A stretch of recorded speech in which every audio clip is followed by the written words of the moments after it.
Roughing It by Mark Twain. Chapter 13. We had a fine supper of the freshest meats and fowls and vegetables, a great variety and as great abundance.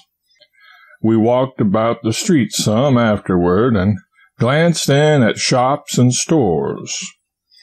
And there was fascination in surreptitiously staring at every creature we took to be a Mormon.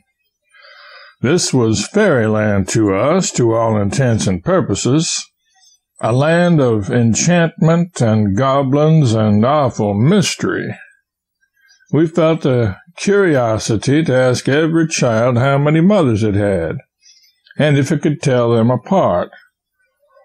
And we experienced a thrill every time a dwelling-house door opened and shut as we passed, disclosing a glimpse of human heads and backs and shoulders, for we so longed to have a good, satisfying look at a Mormon family in all its comprehensive ampleness, disposed in the customary concentric rings of its home circle.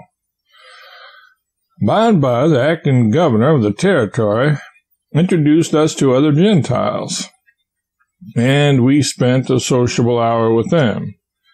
Gentiles are people who are not Mormons. Our fellow passenger, Bemis, took care of himself during this part of the evening and did not make an overpowering success of it either, for he came into our room in the hotel about 11 o'clock full of cheerfulness and talking loosely, disjointedly, and indiscriminately, and every now and then tugging out a ragged word by the roots that had more hiccups than syllables in it. This, together with his hanging his coat on the floor on one side of a chair, and his vest on the floor on the other side, and piling his pants on the floor just in front of the same chair, and then contemplating a general result with superstitious awe, and finally pronouncing it too many for him, and going to bed with his boots on, led us to fear that something he had eaten had not agreed with him. But we knew afterward that it was something he had been drinking. It was the exclusively Mormon refresher, Valitan. Valitan, or at least one form of Valitan, is a kind of whiskey or first cousin to it, is a Mormon invention and manufactured only in Utah. Tradition says it is made of imported fire and brimstone. If I remember rightly, no public drinking saloons were allowed in the kingdom by Brigham Young, and no private drinking permitted among the faithful except they confined themselves to Valitan. Next day we strolled about everywhere through the broad, straight, level streets and enjoyed the pleasant strangeness of a city of 15,000 inhabitants with no loafers perceptible in it, and no visible drunkards or noisy people. A limpid stream rippling and dancing through every street in place of a filthy gutter. Block after block of trim dwellings, built of frame and sunburned bricks, a great thriving orchard and garden behind every one of them, apparently, branches from the stream winding and sparkling among the garden beds and fruit trees, and a grand general air of neatness, repair, thrift, and comfort around and about and over the whole. And everywhere were workshops, factories, and all manners of industries, and intent faces and busy hands were to be seen wherever one looked. And in one's ears was the ceaseless clink of hammers, the buzz of trade, and the contented hum of drums and flywheels. The armorial crest of my own state consisted of two dissolute bears holding up the head of a dead and gone cask between them and making the pertinent remark, "United we stand, divided we fall."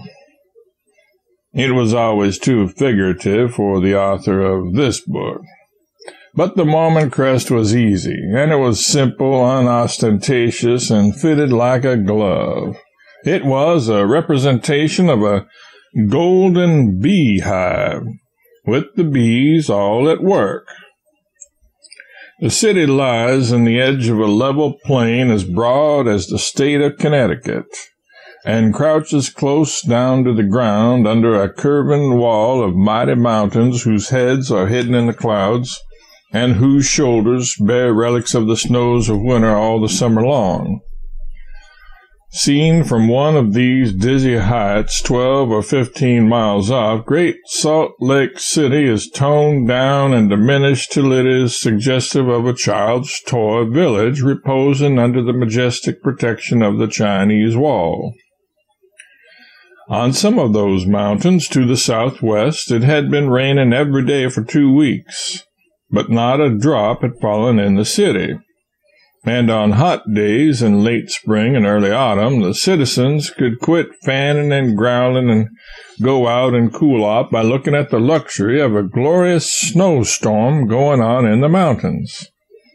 They could enjoy it at a distance at those seasons every day, though no snow would fall in their streets or anywhere near them. Salt Lake City was healthy, an extremely healthy city. They declared there was only one physician in the place, and he was arrested every week regularly and held to answer under the Vagrant Act for having no visible means of support. They always give you a good substantial article of truth in Salt Lake, and good measure and good weight, too. Very often, if you wish to weigh one of their airiest little commonplace statements, you would want the hay scales. We desired to visit the famous inland sea, the American Dead Sea, the Great Salt Lake, 17 miles horseback from the city. For we had dreamed about it and thought about it and talked about it and yearned to see it, all the first part of our trip. But now, when it was only arm's length away, it had suddenly lost nearly every bit of its interest. And so we put it off in a sort of general way till next day, and that was the last we ever thought of it. We dined with some hospitable Gentiles, and visited the foundations of the prodigious temple, and talked long with that shrewd Connecticut Yankee, Heber C. Kimball, since deceased, a saint of high degree and a mighty man of commerce.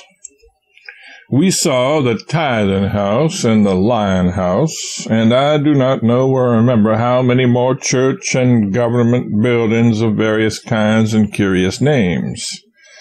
We flitted hither and thither and enjoyed every hour, and picked up a great deal of useful information and entertaining nonsense, and went to bed at night satisfied.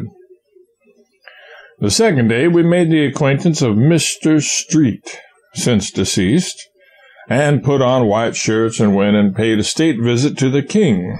He seemed a quiet, kindly, easy mannered, dignified, self-possessed old gentleman of 55 or 60, and had a gentle craft in his eye that probably belonged there. He was very simply dressed and was just taking off a straw hat as we entered. He talked about Utah and the Indians and Nevada and general American matters and questions with our secretary and certain government officials who came with us.